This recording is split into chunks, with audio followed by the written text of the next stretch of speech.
Everyone, I am Gautami from Elite IIT. ಈ ವರ್ಷದ ನಮ್ಮ DCT ಟಾಪರ್ ಇಲ್ಲಿದ್ದಾರೆ. ಸೊ ಅವ್ರ ಹತ್ರ ಬನ್ನಿ ಮಾತಾಡ್ಸೋಣ. Hi Akshay, first of all congratulations. So ನಿಮ್ಮ ಎಕ್ಸ್ಪೀರಿಯನ್ಸ್ ಯಾವ ಥರ ಇತ್ತು? ಹೆಲೋ ಎವ್ರಿವನ್, ನಾನು ಅಕ್ಷಯ್.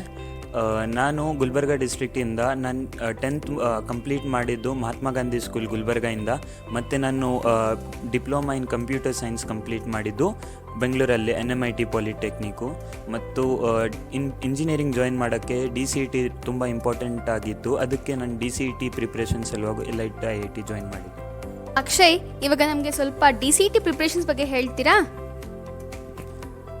ನಾನು DCT ಪ್ರಿಪ್ರೇಷನ್ ಸ್ಟಾರ್ಟ್ ಮಾಡಿದ್ದು 6 ಮಂತ್ಸ್ ಆಗೋನೇ ನಾನು ಇಲ್ಲಿ ಎಲೈಟ್ IIT ಜಾಯಿನ್ ಮಾಡಿದ್ದು. ಆವಾಗಿಂದನೇ ನಾನು ಪ್ರಿಪ್ರೇಷನ್ ಸ್ಟಾರ್ಟ್ ಮಾಡಿದ್ದು.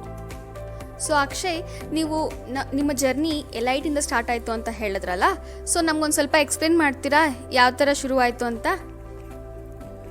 ನಾನು ಎಲೈಟಲ್ಲಿ ಕ್ಲಾಸಸ್ ಜಾಯಿನ್ ಮಾಡಿದಾಗ ಇಲ್ಲಿ ಡೈಲಿ ಕ್ಲಾಸಸ್ ನಡೆಯುತ್ತೆ 4 to 5 hours. ಮತ್ತು ಟೀಚರ್ಸು ತುಂಬ ಸಪೋರ್ಟಿವ್ ಆಗಿದ್ದಾರೆ. ಮತ್ತು ಏನಾದರೂ ಡೌಟ್ ಇದ್ದರೆ ಆನ್ ದ ಸ್ಪಾಟ್ ಅವ್ರು ಕ್ಲಿಯರ್ ಮಾಡಿಕೊಡ್ತಾರೆ. Teachers fully supportive. ಮತ್ತು ಎಲೈಟ್ ಮೆಟೀರಿಯಲ್ಸು, ಟೆಕ್ಸ್ಟ್ ಬುಕ್ ಆಗಿದ್ರೆ ಇಲ್ಲಿ, ಮತ್ತು ವೀಕ್ಲಿ ಟೆಸ್ಟು ಇರುತ್ತೆ. ವೀಕ್ಲಿ ಟೆಸ್ಟಲ್ಲಿ as compare to exams tougher questions ಕೊಡ್ತಾರೆ. ಅದರಿಂದ ಸ್ವಲ್ಪ ಚೆನ್ನಾಗಿ ಪ್ರಿಪ್ರೇಷನ್ ಆಗುತ್ತೆ ನಮಗೆ. ಮತ್ತು ಎಲೈಟ್ ಟೆಕ್ಸ್ಟ್ ಬುಕ್ ಕೊಟ್ಟಿದ್ರು ಒಂದು DCT ಸಲುವಾಗೂ. ನಾನು ಪೂರ್ತಿ ಓದಿದ್ದು ಅದರಲ್ಲೇ, ಕಂಪ್ಲೀಟ್ ಪ್ರಿಪ್ರೇಷನ್ ಅದರಿಂದನೇ ಮಾಡಿದ್ದು ನಾನು ಓದೋದು.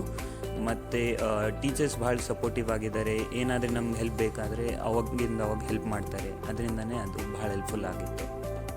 ಅಕ್ಷಯ್, ಎಲೈಟ್ ಬಗ್ಗೆ ನಿಂಗೆ ಹೆಂಗೆ ಗೊತ್ತಾಯಿತು? ಮ್ಯಾಮ್, ಇದು ಎಲೈಟ್ ಬಗ್ಗೆ ನನ್ನ ಸೀನಿಯರ್ಸ್ ಹೇಳಿದರು. ಮತ್ತು ಇದು ಗೂಗಲಲ್ಲಿ ಟಾಪ್ ರೇಟೆಡ್ ಇನ್ಸ್ಟಿಟ್ಯೂಟ್ ಆಗಿತ್ತು. ಅದಕ್ಕೆ ನಾನು ಇದೇ ಇನ್ಸ್ಟಿಟ್ಯೂಟ್ ಜಾಯಿನ್ ಮಾಡಿದ್ದು.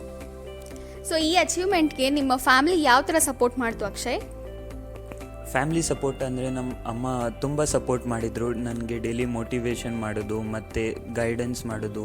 ಅವರೇ ತುಂಬ ನನ್ನ ಬಿಗ್ಗೆಸ್ಟ್ ಮೆಂಟರ್ ಆಗಿದ್ದಿದ್ರು. ಅದೇ ನನ್ನ ಫ್ಯಾಮಿಲಿ ಸಪೋರ್ಟ್ ತುಂಬ ಇಂಪಾರ್ಟೆಂಟ್ ಆಗಿತ್ತು ಇದು ರಿಸಲ್ಟ್ಗೆ.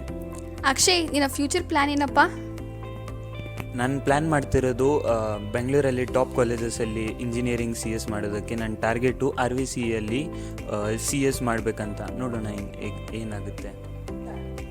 ಸೊ ಅಕ್ಷಯ್, ನಿಮ್ಮ ಜೂನಿಯರ್ಸ್ಗೆ ಏನು ರೆಕಮೆಂಡ್ ಮಾಡ್ತೀರಾ?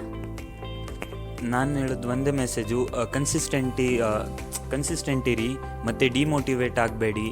ಮತ್ತು ಮೆಂಟರ್ ಚೂಸ್ ಮಾಡೋದು ತುಂಬ ಇಂಪಾರ್ಟೆಂಟ್ ಆಗಿರುತ್ತೆ. ಅದಕ್ಕೆ ನಾನು ರೆಕಮೆಂಡ್ ಮಾಡ್ತೀನಿ, ನೀವು ಎಲೈಟಲ್ಲೇ ಜಾಯಿನ್ ಮಾಡಿ. ಇಲ್ಲೇ ತುಂಬ ಸಪೋರ್ಟಿವ್ ಫ್ಯಾಕಲ್ಟಿ ಇದ್ದಾರೆ ಮತ್ತು ನಿಮ್ಗೆ ಭಾಳ ಹೆಲ್ಪ್ಫುಲ್ ಆಗಿರುತ್ತೆ. And all the best. So Akshay, ಇವಾಗ ನಮಗೆ DCT ಪ್ರಿಪ್ರೇಷನ್ಸ್ ಬಗ್ಗೆ ತುಂಬ ಚೆನ್ನಾಗಿ ಹೇಳಿದ್ರಿ. ಸೊ ಇವಾಗ ನಮ್ಮ ವ್ಯೂವರ್ಸ್ ಕೂಡ ಸ್ವಲ್ಪ ಸ್ಟ್ರಾಟಜಿ ಆಗಿರ್ಬೋದು, ಪ್ಲ್ಯಾನಿಂಗ್ ಆಗಿರ್ಬೋದು, ಸ್ವಲ್ಪ ಹೇಳ್ಕೊಡ್ತೀರಾ? ಸ್ಟ್ರಾಟಜಿ ಅಂದರೆ ನಾನು ಫಸ್ಟ್ ಫೋಕಸ್ ಮಾಡಿದ್ದು ವೀಕ್ ಸಬ್ಜೆಕ್ಟ್ಸ್. ಮೋಸ್ಟ್ಲಿ ಎಲ್ಲರಿಗೆ ವೀಕ್ ಸಬ್ಜೆಕ್ಟ್ಸ್ ಅಂದರೆ ಮ್ಯಾಥ್ಸ್ ಮತ್ತು ಎಲೆಕ್ಟ್ರಿಕಲ್ಲು. ಅದರಲ್ಲೇ ನಾನು ಫಸ್ಟಿಗೆ ಅದೇ ಫೋಕಸ್ ಮಾಡಿ ಅದರಲ್ಲಿ ಸ್ಟ್ರಾಂಗ್ ಬೇಸ್ ನಾಲೆಜ್ ಬಿಲ್ಡ್ ಮಾಡಿ, ಅದಾದಮೇಲೆ ನಾನು ಲಾಸ್ಟಲ್ಲಿ ಕಾಮನ್ ಸಬ್ಜೆಕ್ಟ್ಸ್ ಪ್ರಿಪೇರ್ ಮಾಡಿದ. All the best. Thank you ma'am.